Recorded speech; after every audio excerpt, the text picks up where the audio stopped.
Badis, Pesta Demokrasi 5 tahunan kembali digelar. Pemilihan umum atau pemilu di tahun 2024 diselenggarakan. Nah, seluruh rakyat Indonesia akan memilih calon legislatif, kepala daerah, hingga presiden dan wakil presiden. Tapi pemilu atau pemilihan umum ini bukan hanya soal kontestasi atau perebutan kekuasaan. Pemilihan umum atau pesta demokrasi ini sendiri ternyata juga merupakan momen perputaran uang yang begitu kencang dan membawa pertumbuhan yang signifikan. Nggak percaya? Yuk kita lihat sejarahnya.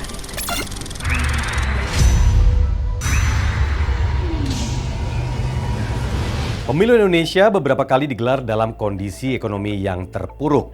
Pemilu 1999 misalnya. Saat itu negara kita sedang dihantam krisis moneter. Nilai tukar rupiah terhadap dolar Amerika melejit dari angka Rp2.350 per dolar menjadi Rp6.800 per dolar Amerika Serikat. Sementara di tahun 2009, Pileg dan Pilpres berlangsung di tengah resesi ekonomi dunia termasuk Indonesia. Namun, pemilu justru berhasil menyumbang pertumbuhan ekonomi Indonesia hingga 0,2%. Tidak hanya itu, pemilu 2014 yang akhirnya sukses mengantar Joko Widodo menjadi presiden juga turut menyumbang pertumbuhan ekonomi sebesar 0,19%. Terus, gimana ya kira-kira dengan pemilu tahun 2024? Ketua Komite Analis Kebijakan Ekonomi Asosiasi Pengusaha Indonesia atau APindo, Ajib Hamdani, memprediksi total perputaran uang di tahun pemilu bisa mencapai lebih dari 50 triliun rupiah. Wah, ini angka yang fantastis dan muncul dengan memperhitungkan pertama, pemilu legislatif, kemudian pilkada, dan pilpres yang ketiganya diselenggarakan secara serentak di tahun 2024. Artinya, hajat yang diselenggarakan lebih besar dan tingkat konsumsi meningkat tajam. Nah, sekarang kita lihat soal dana kampanye kalau kita lihat di tahun 2019. Nah, menurut laporan KPU, dana kampanye Capres-Cawapres Jokowi Ma'ruf Amin di tahun 2019 mencapai 549 miliar rupiah. Sementara Prabowo Sandi mencapai 211 miliar rupiah. Nah, kalau kita lihat dari dana kampanye pemilu legislatif atau Pileg 2019, ini mencapai lebih dari 2 triliun rupiah. Wow, buat apa saja sih dana sebesar ini? Mengutip data AdSense City tahun 2019, Partai Perindo menggelontorkan dana hingga 82,73 miliar rupiah untuk belanja iklan. Sementara PSI menyusul di 42,83 miliar rupiah. Dan Partai Garuda serta PKPI masing-masing sebanyak 22,5 miliar rupiah dan 15,07 miliar rupiah. Sementara di level Pilpres, pasangan Jokowi Ma'ruf Amin mengeluarkan anggaran belanja iklan hingga 89,27 miliar rupiah, sementara pasangan Prabowo Sandi senilai 76,09 miliar rupiah. Jika ditotal, belanja iklan di 13 stasiun televisi nasional pada kampanye terbuka 2019 mencapai 602,98 miliar rupiah dengan total sebanyak 14.234 iklan. Jumlah ini hanya yang tercatat di masa kampanye resmi loh Badis. Tentunya angka yang dikeluarkan lebih besar mengingat persiapan kampanye sudah dilakukan beberapa tahun sebelumnya dan gak hanya belanja media iklan besar. Dana kampanye juga mengalir ke bisnis kecil menengah. Menurut Menko Perekonomian Erlangga Hartarto, Indonesia bisa mempertahankan stabilitas ekonomi dengan pemilu. Karena dalam hajatan pemilu, setiap partai politik cenderung menggunakan dana partai untuk kegiatan masyarakat yang bisa membantu kelangsungan usaha mikro, kecil, dan menengah. Mulai dari spanduk, baliho, kaos, hingga pernak-pernik lainnya. Industri konveksi sudah tentu mendapat kucuran uang yang berlimpah. Sekarang kita coba lihat data dari Jurnal Lembaga Pendidikan Ekonomi dan Masyarakat LPEM dari Fakultas Ekonomi Universitas Indonesia yang menyatakan bahwa pada pemilu 2019 dana kampanye dialokasikan sebesar 17,99% ke industri kertas dan percetakan. Kemudian 12,45% dialokasikan ke industri tekstil dan pakaian. Kemudian 17,5% ini dialokasikan ke industri telekomunikasi dan transportasi, dan 6% dialokasikan ke industri jasa, swasta, dan iklan. Dan ini baru dari sisi logistik loh Badis. Kalau kita lihat event yang diselenggarakan di momen kampanye, Capres, Cawapres hingga Caleg punya agenda yang padat ke berbagai daerah di Indonesia. Anggarannya pun dihabiskan untuk menyewa tempat dengan kapasitas yang besar seperti gor hingga stadion, dan juga butuh kru panggung, sound system, hingga bintang tamu terkenal seperti artis dan musisi untuk menghibur dan menggalang massa. Jadi dari segi industri hiburan juga ikut dapat berkah nih.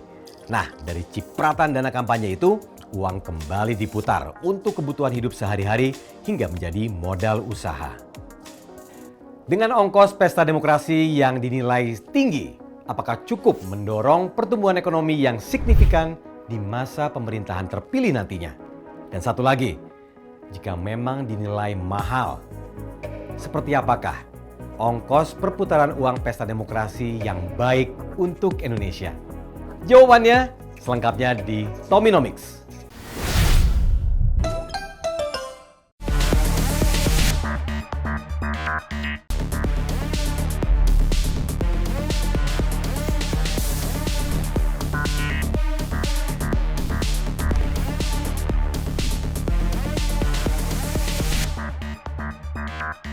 Momen pemilu berdampak signifikan pada sebuah negara, tak terkecuali Indonesia.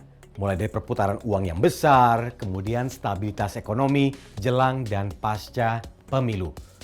Nah, pada pemilu atau pada situasi politik atau gejolak politik, para investor wait and see untuk berinvestasi.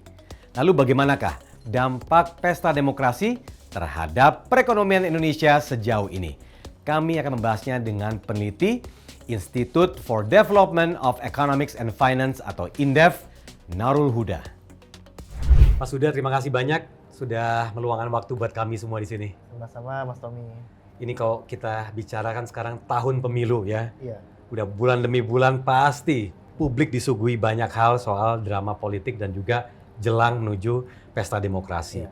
Tapi satu hal yang ingin kami gali saat ini adalah bagaimana perputaran uang atau perekonomian Indonesia terkait pesta demokrasi yang akan terjadi dalam waktu dekat ke depan. Nah, menurut Mas Huda sebenarnya apa sih yang perlu publik ketahui ketika pesta demokrasi berlangsung atau pemilu atau pilpres berlangsung, impact-nya tuh apa saja terkait perputaran uang ataupun perekonomian Indonesia? Ya, tentu kalau kita lihat perhelatan, kita ngomong perhelatan pemilu ini membawa dampak positif bagi perekonomian. Di mana memang kalau kita lihat datanya, itu terjadi kenaikan perputaran uang di Indonesia ketika masa pemilu. Bahkan sebelum pemilu pun udah ada kenaikan. Kalau kita lihat dari sisi perekonomiannya dulu ya, sebelum kita bicara soal perputaran uang secara detail gitu. Sektor apa saja yang diuntungkan oleh perhelatan demokrasi atau pesta demokrasi ke depan? Tentu sektor-sektor yang dia bersinggungan langsung dengan pemilu. Bersinggungan dengan pemilu. Seperti kalau kita lihat di industri percetakan, kemudian tekstil, kemudian ada jasa industri hiburan, bahkan transportasi itu akan meningkat. Karena ya pasti kan ketika ada calon legislatif yang kampanye dan sebagainya, itu memerlukan spanduk, itu Mas ya. Terus kemudian memerlukan transportasi juga, itu yang kemudian juga meningkat gitu. Dan juga sektor, tentu saja sektor akomodasi makan dan minum, di mana pasti akan meningkat di situ. Tapi ada satu hal juga yang menarik, bagaimana sektor digital ini semakin berkembang, terutama banyak calon-calon, baik itu kepala daerah ataupun caleg-caleg, atau bahkan sampai level capres-cawapres misalnya, sudah menggunakan yang namanya sosial media ataupun digital.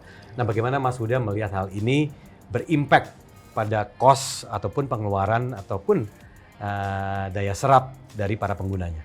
Nah, memang kalau kita lihat sektor dari internet ini mulai banyak digunakan. Akhir-akhir ini terutama 2012 ke atas itu ketika internet booming, penggunaan media sosial dan penggunaan dari platform digital yang sangat masif ini bisa menjadi salah satu, bisa dibilang adalah alat kampanye bagi para calon untuk bisa meraih dukungan, seperti itu. Nah, tapi memang kalau kita lihat grassroots-nya sebenarnya bukan di situ. Tetap aja kalau kita lihat grassroots-nya itu ada di ya masyarakat itu sendiri, terutama di masyarakat pedesaan lah Mas. Iya, Itu mereka lebih banyak nonton dangdutan ketika mereka nonton live Instagram. Pasti akan seperti itu polanya. Untuk saat ini belum gitu ya. Untuk saat ini menjadi salah satu faktor, tapi lebih banyak signifikannya faktor yang grassroots lapangannya. Ya, jadi kita belum bisa menarik garis lurus berpengaruh pada jumlah suara. Berarti penyerapan anggaran pun terkait kampanye dan lain-lain masih banyak dilakukan secara konvensional, begitu ya. Oke, tadi kita bicara persentase dan juga sektor yang diuntungkan secara perekonomian. Nah, kita sekarang baru bicara perputaran uang nih, Mas. Ini hal yang menarik tentunya ya, kalau misalnya publik ingin tahu dan boleh di-share juga ketika kita melihat tahun-tahun atau periode ke belakang, 2019, kemudian 2014. Seperti apa sih Mas perputaran uang selama periode pemilu ini di Indonesia? Ya, kalau kita lihat di 2014 Mas, kita kan ada 2 kali pemilu gitu kan, pemilu legislatif sama pemilihan presiden gitu kan, pilpres gitu.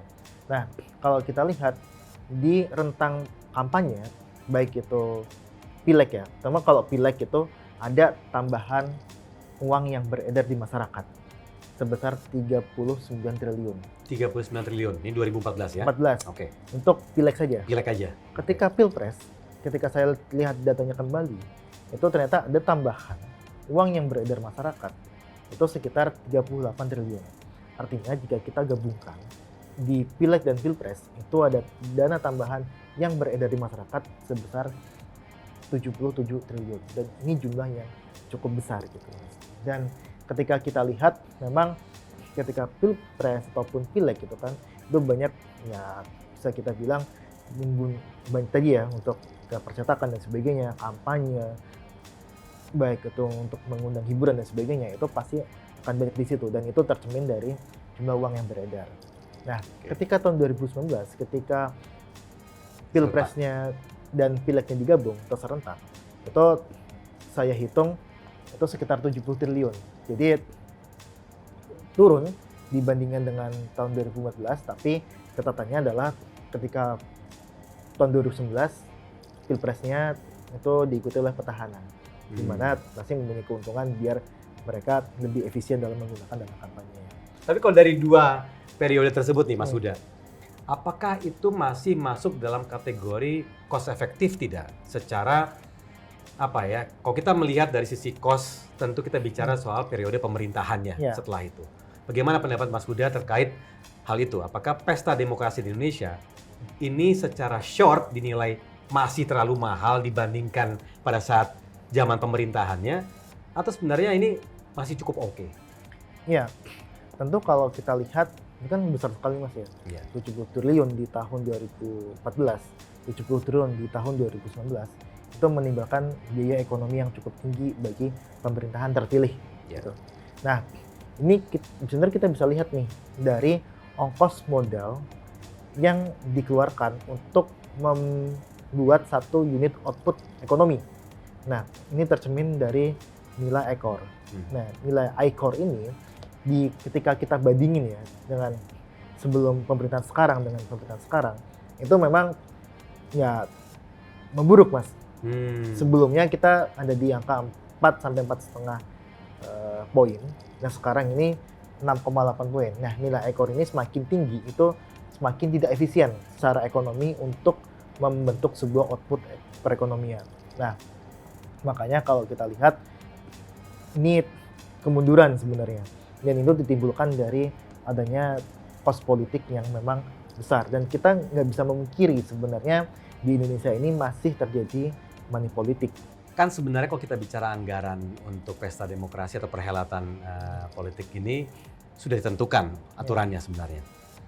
Apa yang kurang berarti Mas Huda kalau terkait penerapannya di lapangan?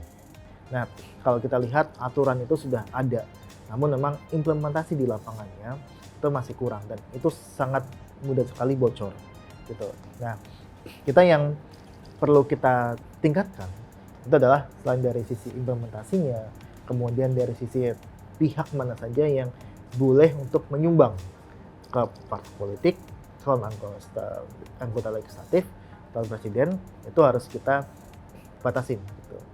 jangan sampai itu ya bisa kita bilang semua perusahaan, baik perusahaan asing juga bisa masuk gitu kan. Nah, ini yang harus kita soroti juga, bahwa ya BUMN terutama yang dia adalah negara, kemudian pihak asing itu yang nggak boleh untuk menyumbang dananya ke ya para parpol. calon ataupun partai Iya. politik yang sedang bertanding saat itu. Kedua mungkin sistem pengawasan kali ya Mas ya, karena memang kalau kita lihat kan tadi seperti Mas cerita, ini kan ada yang terlaporkan atau didaftarkan, ada pula yang berputar.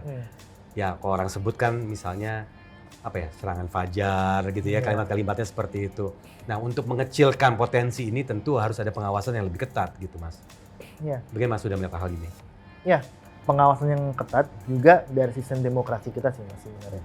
Kalau kita lihat dari sisi kacamata yang lebih besar, itu memang sistem demokrasi kita kan masih banyak memakai politik uang, serangan fajar dan sebagainya gitu kan. Dan kita dari sistem demokrasi ini kita juga melihat bahwa ya ketika kader itu baik, kader itu dikenal sama masyarakat, mempunyai program yang bagus dan sebagainya, itu mungkin bisa meminimalisir serangan fajar dan sebagainya, money politik itu dan sebagainya gitu. Lengkapnya di Tominomics. Mas, kalau kita lihat sekarang kan secara perekonomian Indonesia sendiri, kalau kita lihat dari tahun 2022 ya, Iya. kita sering sekali membahas yang namanya investasi gitu ya. Sekarang di tahun jelang 2024, semua akhirnya masuk di kategori wait and see dan akhirnya mempengaruhi perekonomian dan juga tingkat konsumsi yang ada di Indonesia. Nah, bagaimana Mas Huda melihat hal ini secara periodikal ya, berarti ya?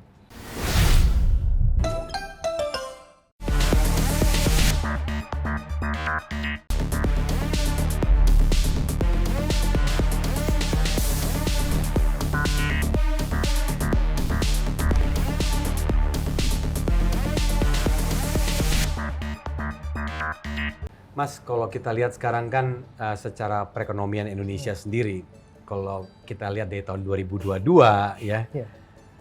kita sering sekali membahas yang namanya investasi gitu ya.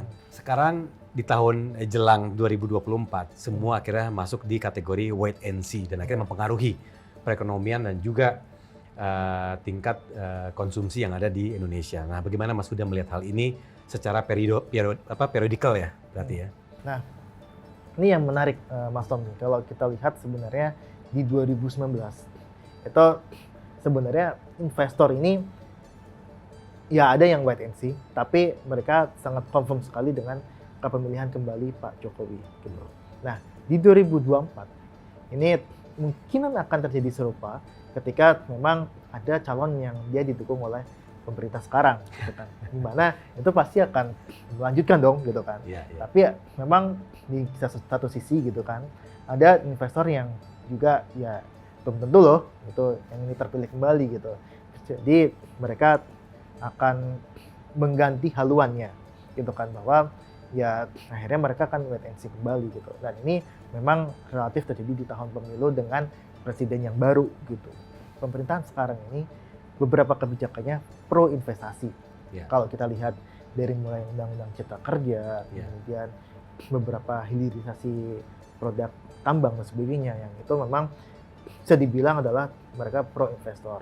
Nah, ini yang saya rasa investor akan sangat comfort sekali, sangat yakin ketika pemerintah ini punya calon penerus pemerintah sekarang ya, punya calon penerus pemerintahan selanjutnya. Nah, tapi kan di saat yang sama kita juga punya sejarah yang mungkin banyak yang juga tidak ingat, banyak juga yang ingat bahwa yang namanya proyek-proyek besar itu belum tentu berlanjut di Indonesia gitu ya. Siapa yang bisa menjamin ketika keberlanjutan proyek terutama yang masif ini bakal terjadi gitu. Nah, ini kan yang sering dibicarakan saat ini, terutama kita juga bicara ada beberapa proyek yang selalu muncul gitu ya di pemberitaan terkait pemerintahan saat ini. Nah, kalau dari Mas Huda sendiri melihat sejauh apa ini berimpact ke depannya untuk Indonesia, terutama ada beberapa proyek-proyek yang memang cukup sensitif dan juga masif di Indonesia, dan juga melihat beberapa ya nama-nama yang sudah mulai menyebutkan dirinya akan melanjutkan misalnya proyek yang sekarang. Cuma tetap saja kalau saya melihatnya ini belum tentu menjamin loh gitu ya. Ini saya bukan investor tapi saya sebagai publik aja gitu ya. Bagaimana Mas Huda melihat hal ini? Ya, tentu proyek-proyek yang besar skalanya, kemudian juga berbiaya tinggi, itu pasti akan jadi beban, Mas. Iya. Menjadi beban bagi pemerintahan selanjutnya. Siapapun yang terpilih gitu kan, pasti akan menjadi beban. Dan memang beban ini itu ditanggung oleh bukan pemerintah sekarang, tapi Next. pemerintahan yang kedepannya Iya. gitu kan. Kita sebut aja proyek IKN dan sebagainya. Iya. Itu memang sangat besar sekali dan membutuhkan investasi yang tidak sedikit gitu kan. Dan itu perlu komitmen politik juga dari pemerintahan selanjutnya gitu kan. Nah, apalagi tadi Mas Huda kan menyebutkan salah satu yang menjadi highlight pemerintahan sekarang adalah hilirisasi. Ya. Kalau kita lihat tanpa menyebutkan siapapun pemerintahan, tentu hilirisasi ini adalah opsi yang tidak hanya menarik, tapi justru kita bicara jangka panjang dan bisa produktif untuk Indonesia. Nah, sejauh apa ini bisa menjaga pertumbuhan ekonomi ke depannya nih Mas, terkait hilirisasi? Hilirisasi menarik, Mas. Sebenarnya kalau kita lihat ya, bagaimana kita sudah lama sekali kita mengekspor untuk mentah gitu kan. Ya. Bahan baku mentah dan sebagainya. Ya. Tapi dengan adanya hilirisasi, kita dijanjikan untuk bisa mengekspor barang setengah jadi maupun barang jadi gitu. Selain hilirisasi, tentu kan tadi kan inline-nya sama beberapa industri ya, pasti pertambangan gitu ya. Dan juga beberapa komoditas yang diuntungkan terkait hilirisasi. Ada sektor lain tidak Mas yang perlu kita lihat terkait ya tadi ya, kita topik utamanya kan soal perhelatan demokrasi di Indonesia. Karena kan pasti ada beberapa sektor yang diuntungkan, ada beberapa sektor juga menurun nih dari sisi impact dari perhelatan demokrasi. Kalau kita lihat Mas Tommy, memang ada beberapa sektor nih yang diuntungkan gitu kan. Tapi ada beberapa sektor yang diuntungkan tapi nggak signifikan. Nah, saya rasa seperti ini Mas. Di perhelatan politik ini atau perhelatan pemilu ini, saya rasa sih yang jadi tujuan besarnya adalah bagaimana pemerintah ini bisa menggaungkan ataupun calon pemerintah, calon presiden maupun calon legislatif ini bisa menggaungkan 3 hal sebenarnya tentang masalah-masalah di Indonesia. Pertama, masalah kemiskinan yang ini sampai sekarang masih terjadi. Kemiskinan ekstrim di Indonesia itu relatif tinggi, sekitar 2%. Dan ketika pemerintah sekarang itu berjanji untuk menurunkan sampai 0%, itu berat sekali.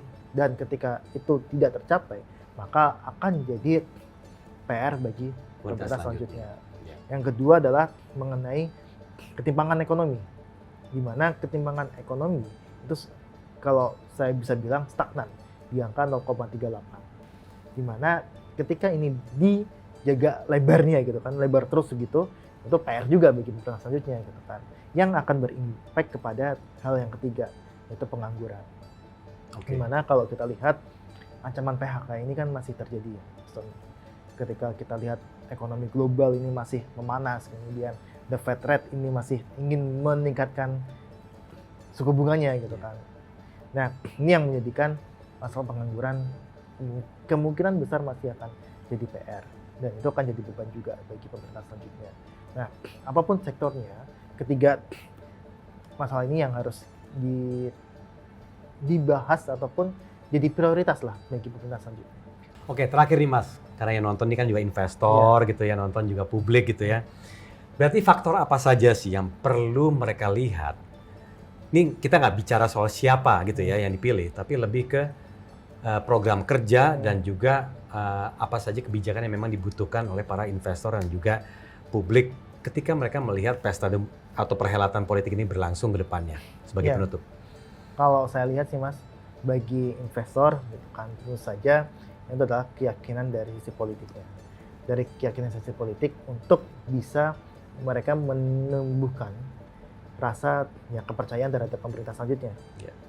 Seperti mereka penjaminan untuk proyek-proyek nasional, itu pasti akan menjadi salah satu faktor bagi investor untuk bisa memilih gitu kan sebenarnya.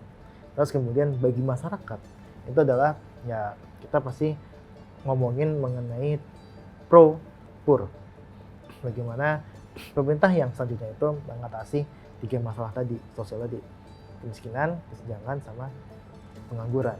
Nah, ini yang jadi faktor bagi masyarakat untuk bisa memilih siapapun nanti yang dia akan menjadi presiden selanjutnya, maupun pemerintah selanjutnya pasti kan. Nah, ini yang saya rasa sih akan jadi faktor-faktor penimbang lah bagi investor maupun masyarakat untuk melihat calon pemimpin kita selanjutnya sih, Mas. Baik Mas Huda, terima kasih banyak Sama-sama. telah meluangkan bersama kami dan juga menjawab beberapa pertanyaan-pertanyaan kami, dan semoga tentu ya ini semakin bijak ke depannya dalam hal perhelatan politik ke depan. Di saat yang sama juga publik juga semakin bijak dalam hal menentukan gitu ya pilihannya berdasarkan faktor-faktor yang disebutkan oleh Mas Huda tadi. Terima kasih banyak. Sama-sama. Sehat selalu. Mas.